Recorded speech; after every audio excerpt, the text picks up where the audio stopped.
Carlos Solari. ¿Te dice algo? Dolape. Sí, ¿qué más? Tírame otra. Complicated. Sí. Pasión. Sí, tírame una palabra más clave todavía. Música. Bueno, está bien. Yo estaba pensando en la misa, ¿no? Como la palabra clave, porque vamos a hablar de toda una mística que hace un poeta que proviene del rock, ¿sí? A ver, siempre hablamos de qué es la literatura, qué es la poesía, qué entra en el rango de la literatura y quién no, quién es poeta y quién no. ¿Cuál es el límite en las letras de las canciones entre la poesía y no? Hablábamos de Bob Dylan alguna vez, que ella es considerado como poeta. Discépolo en nuestro país pasó de la categoría de letrista, o sea, porque está esta categoría de letrista en vez de poeta. Y hay algunos músicos, compositores y compositores de letra también, no solamente de la música, que hacen el escalón y pasan para el lado de la literatura, ¿no? Porque desde ciertos lugares los empiezan a estudiar por ahí. Y uno de ellos es Carlos Solari, más conocido como El Indio.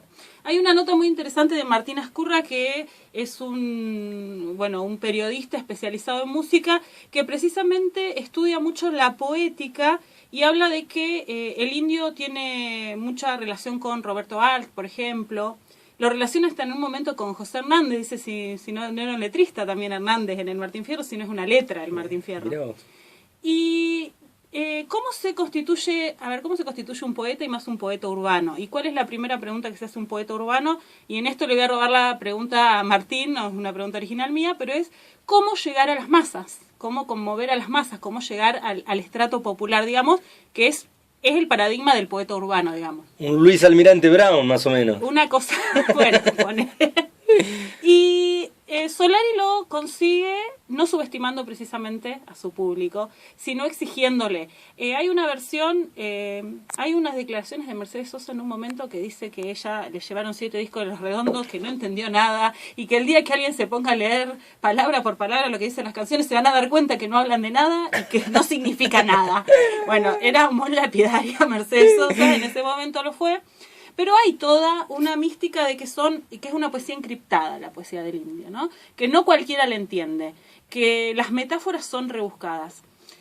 Hay otra versión también que dice que si leemos, hablamos de la mística de Los Redondos, ¿no? Y que es una banda que ya se terminó hace tiempo en sí como lo que era, si bien cada uno siguió su camino. Ayer se cumplió un año del último recital de Los Redondos. ¿Un año? ¿Ese? Un año más del último recital de Los Redondos. Sí, no me quedé.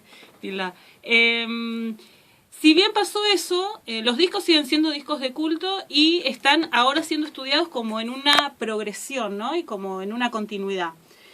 Hay toda una generación que se fanatizó con Luzbelito y a partir de ahí el Indio hizo un camino del under platense que tuvo que superar el elitismo, digamos, de ese lugar y de Bellas Artes y no sé qué, y se logró meter en lo popular precisamente estableciendo un camino contracultural, ¿no? Es la cuestión del músico independiente, autogestivo, y se empieza a generar una mística tanto en su persona como a partir de las letras de las canciones que precisamente generan, hay muchas que tienen simbología religiosa, ¿no? El Cordero, la Virgen. Esos símbolos, bueno, los que escuchan la música de Los Redondos, que es todo el mundo, digamos, esto también pasa, ¿no? Que atravesó clases sociales. Saben que está esa mística, se construye esa mística, y así también se construye un poeta urbano. Y así se construye el mito del escritor y del poeta. Y también hay una continuidad, no ideológica, sino, bueno, sí está muy asociado, siempre quedó asociado medio a la estética de los 70.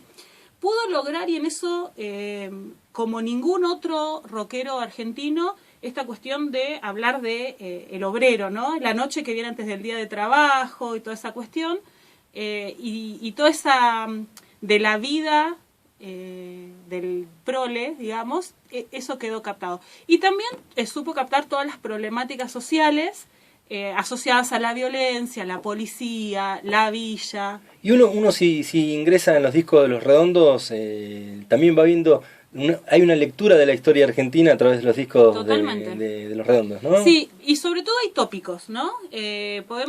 Hay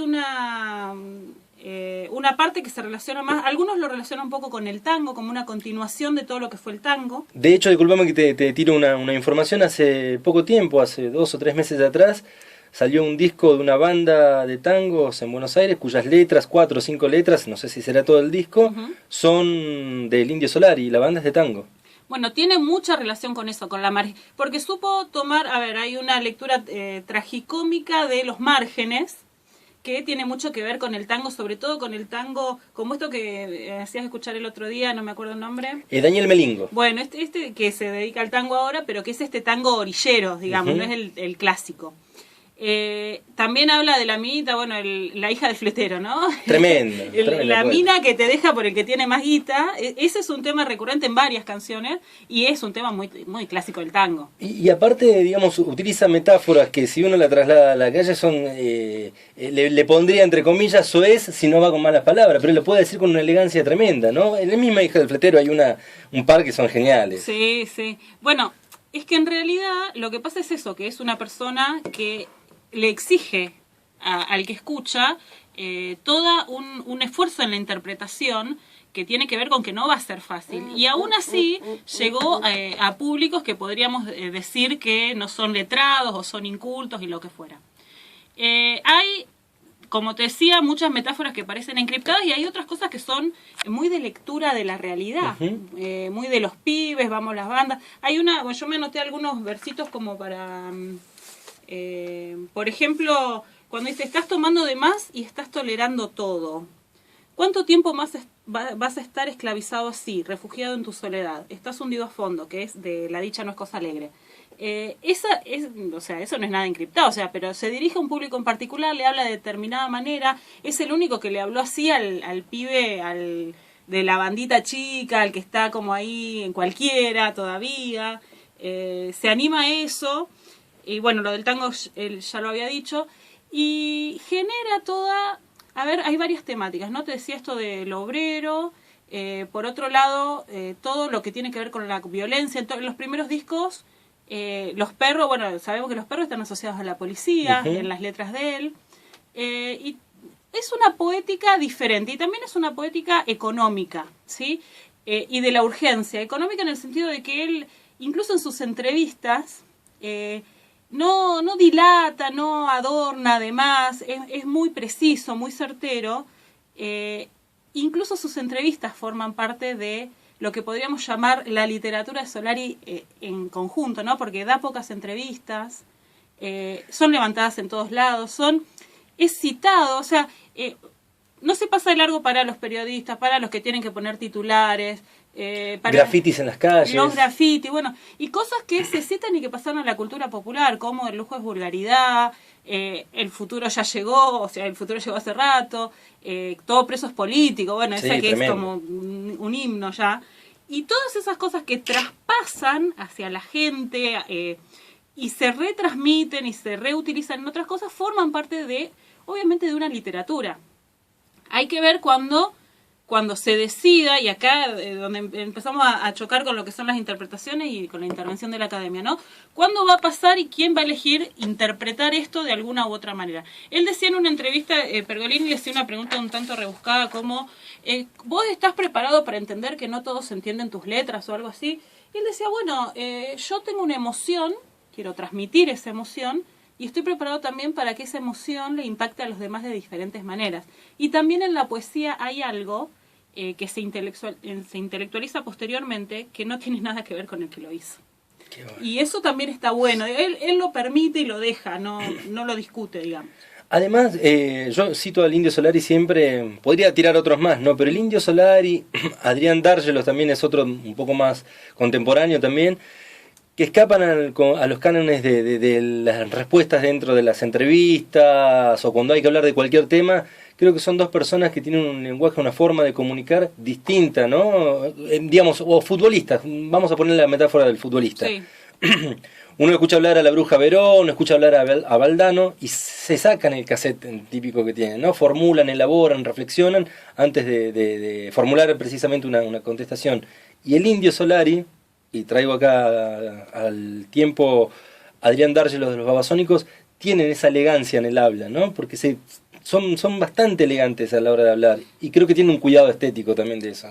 Sí, lo que pasa, a ver, el cuidado empieza y la construcción del mito y el mito del rockero y el mito del poeta urbano, en este caso si lo vamos a tomar como un poeta urbano, se construye desde la base, porque él desde la base nunca se metió en el juego de los medios, de lo masivo, siempre fue por el lado del margen, de lo contracultural, de lo autogestivo, y generó, bueno, toda esta magia que se produce, que es medio increíble, de toda la gente que lo va a seguir, de lo que produce precisamente en esa gente, el no estar asociado a una compañía discográfica y tener semejante hegemonía, digamos, es impresionante. Impresionante. Y además desde el lugar de lo que dicen esas letras, porque no es un éxito fácil tampoco. Y que abarca, o sea, uno va a un recital de Los Redondos y tenés el pibe del barrio y tenés el señor gerente de no sé dónde que escuchaba en... El jefe de gabinete de la nación también. Totalmente, ¿no? Entonces traspasa, y quién no los ha escuchado, ¿no? Por otro lado, esta cuestión de la interpretación no se le escapa al Indio y le molesta un poco que le pregunten por sus metáforas, si se entiende, si no se entiende. De hecho, bueno, hay uno de los libros que voy a comentar ahora, él lo salió a contestar de alguna manera, y el autor del libro dijo, bueno, es como que estuvo de más lo que viene a decir el Indio sobre mi libro, no iba por ahí, pero bueno, le molesta un poco esto de que se hable de que es encriptado, cuando en realidad la metáfora pasa por distintos lugares y cada uno, como dice él, es una emoción que la transmite hacia diferentes lugares y no tiene que ver con qué significa algo en particular. A ver, uno de los libros que voy a comentar se llama La cuadratura de la redondez, que es un libro de Ariel Magnus que salió en el 2011, que habla sobre un filólogo que va en el 2001 al recital que se hizo en Córdoba, en Río Tercero, Río... No. ¿Capital? Algo de Chañar, no sé. Algún oyente que esté escuchando nos va a decir al 1541. Bueno, un recital que se hizo, sí, en agosto, se hizo el 4 de agosto del 2001 en Córdoba, pero no me acuerdo en qué pueblo. Este personaje que es ficticio se enloquece con lo que ve en ese recital y decide desde la academia, o sea, un filólogo, y el autor también proviene de un ambiente erudito, digamos, pero se separó de eso completamente, como que se espantó de lo que vio y se fue, y escribe un libro que es absolutamente irónico y paródico sobre un filólogo que va a escribir y va a querer analizar la letra de Los Redondos, y el libro está escrito como si fuera ese ensayo, ¿no? Y ahí lo que hace el autor, que es muy divertido, es como inventar interpretaciones. Entonces, aquella vaca cubana es Pablo Milanés, no sé. Y lo que dice el autor es que le costaba tanto esfuerzo inventar interpretaciones, como forzar interpretaciones, que se imagina a la gente que lo está haciendo en serio y que todavía se piensa que hace algo útil con eso, ¿no? Como dice, bueno, esto encima se piensan que lo hacen en serio. Y también decía como en broma, si mañana viene el Indio y me dice, no, la vaca cubana era mi suegra, no le voy a creer tampoco. Y este filólogo, a medida que va avanzando en el estudio de las letras de Los Redondos, se vuelve loco y el ensayo está intervenido por diferentes personajes que participan y lo ayudan. Es un libro como absolutamente hilarante, pero que habla más, y según el propio autor, habla más de la interpretación y de la academia. Es una crítica a esta cosa de querer encuadrar, analizar, poner en un estuche esto es esto y significa tal cosa, que un libro realmente sobre Los Redondos en sí. Que, bueno, Sergio Pujol lo conocen, que es como historiador y experto en música y en rock, que ha escrito mucho de esto. Dice que, bueno, se está abriendo como un nuevo espectro cultural que es la ricotología o algo así, porque es impresionante la cantidad de material que ha escrito sobre Los Redondos, desde textos biográficos del Indio hasta la historia de la banda, y ahora empieza esta cosa de estudiar las canciones desde el lado de producción poética, como producción literaria.